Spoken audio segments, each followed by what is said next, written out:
Olá, bem-vindos. Eu sou Henrique Campos e a partir de agora você acompanha comigo o Brasil em Foco. Vamos à notícia. Urgente.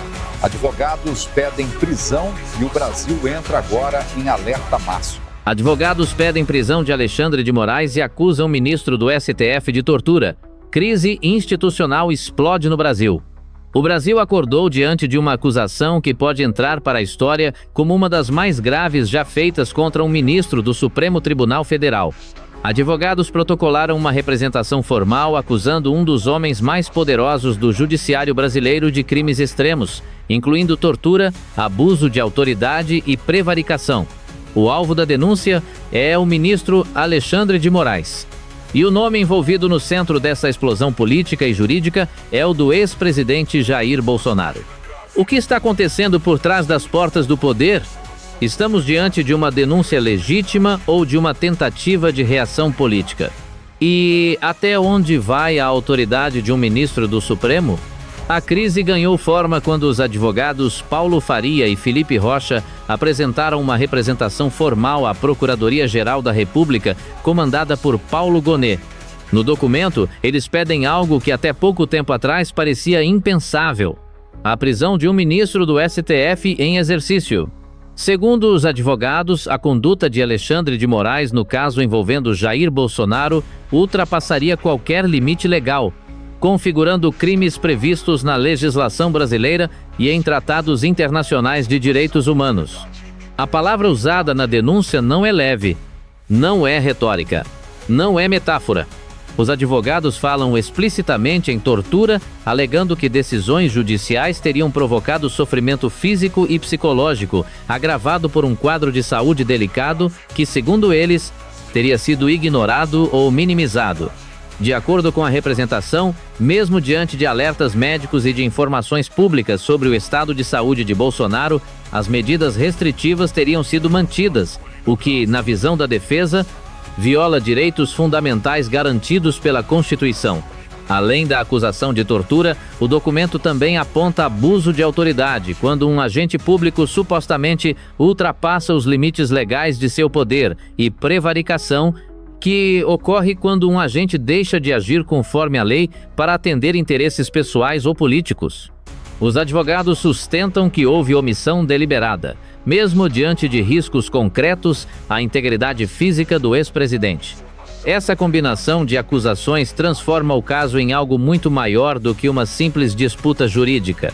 Trata-se de um choque direto entre poder judiciário, política e direitos humanos. Um dos pontos mais polêmicos da denúncia é a tese de crime permanente ou flagrante contínuo. Segundo os advogados, enquanto as medidas questionadas permanecem em vigor, o crime continuaria acontecendo dia após dia.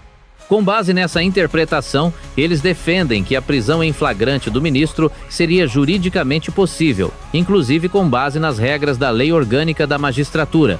Esse argumento por si só já divide juristas, especialistas e ministros. Até o momento, Alexandre de Moraes não se pronunciou oficialmente sobre a denúncia. O Supremo Tribunal Federal também mantém silêncio institucional. Nos bastidores de Brasília, o clima é descrito como extremamente tenso. Ministros, parlamentares e membros do Judiciário acompanham cada movimento com cautela, conscientes de que qualquer palavra pode aprofundar ainda mais a crise. Nas redes sociais, o país se divide em dois campos opostos. De um lado, apoiadores de Moraes afirmam que a denúncia é uma retaliação política, uma tentativa de intimidar o judiciário e deslegitimar decisões que combateram ataques à democracia. Do outro, críticos enxergam o caso como a prova definitiva de excessos, alegando que o poder concentrado nas mãos de um único ministro pode se tornar perigoso quando não há freios claros. A pergunta que ecoa é simples e assustadora: quem vigia o vigilante? Especialistas alertam: se a denúncia for arquivada sem apuração profunda, parte da sociedade verá isso como proteção corporativa. Se avançar, o Brasil pode viver um precedente sem igual, com consequências imprevisíveis para a estabilidade institucional. Nunca, na história recente, um ministro do Supremo esteve tão diretamente no centro de uma acusação criminal dessa magnitude.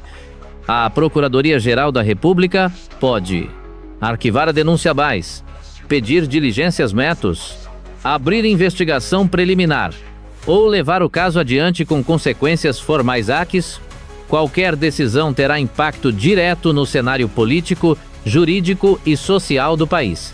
O Brasil está diante de um dilema histórico. Entre a defesa das instituições e a denúncia de abusos de poder, a linha é tênue, mas a denúncia apresentada pelos advogados não se limita apenas às decisões judiciais. Ela levanta um alerta ainda mais profundo sobre o equilíbrio de poder no Brasil e o papel de figuras que concentram autoridade em momentos de crise. Segundo o documento, o caso expõe uma situação inédita. Decisões tomadas em sequência, sem revisão colegiada imediata, teriam criado um ambiente de pressão psicológica contínua, algo que, na visão dos denunciantes, extrapola qualquer padrão aceitável em um Estado democrático de direito. Especialistas ouvidos nos bastidores afirmam que, independentemente de posições políticas, o debate agora ultrapassa a figura de um único personagem. A discussão passa a ser institucional. Até onde vai o poder de decisão individual? E quem estabelece os limites quando esse poder é questionado? Nos corredores de Brasília, cresce a preocupação com o impacto internacional do caso. Organizações de direitos humanos, juristas estrangeiros e observadores políticos acompanham os desdobramentos com atenção, avaliando se o Brasil pode enfrentar questionamentos em instâncias externas, caso as denúncias não sejam devidamente esclarecidas. Outro ponto que chama a atenção é o silêncio estratégico adotado por autoridades até o momento. Esse silêncio, para alguns, representa cautela institucional. Para outros, soa como tensão e insegurança diante da gravidade das acusações. Enquanto isso, a sociedade se divide. Há quem veja a denúncia como uma reação desesperada de aliados políticos, e há quem enxergue como um grito de alerta contra possíveis excessos cometidos sob o argumento de defesa da ordem. O fato é que o episódio reacende uma pergunta que nunca desapareceu da história brasileira. O poder pode tudo quando acredita estar protegendo a democracia? Independentemente do desfecho, o caso já entrou para o centro do debate nacional.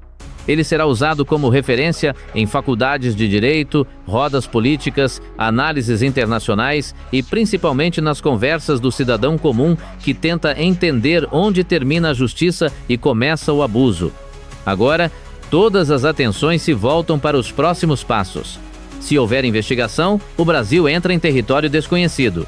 Se não houver, o sentimento de impunidade pode se aprofundar ainda mais. O país aguarda. E a resposta que vier, seja ela qual for, terá consequências que vão muito além deste caso específico. Agora queremos ouvir você. Você acredita que essa denúncia representa uma defesa legítima dos direitos humanos ou uma tentativa de atacar o Supremo Tribunal Federal por motivos políticos? Comente, debata, mas faça isso com respeito, porque o futuro da democracia também passa pela opinião da sociedade. Essas foram as informações. Fique atento, voltamos a qualquer momento. Quer ficar por dentro da política brasileira antes de todo mundo? Inscreva-se no canal Brasil em Foco e receba diariamente as principais notícias do país com informação rápida e objetiva,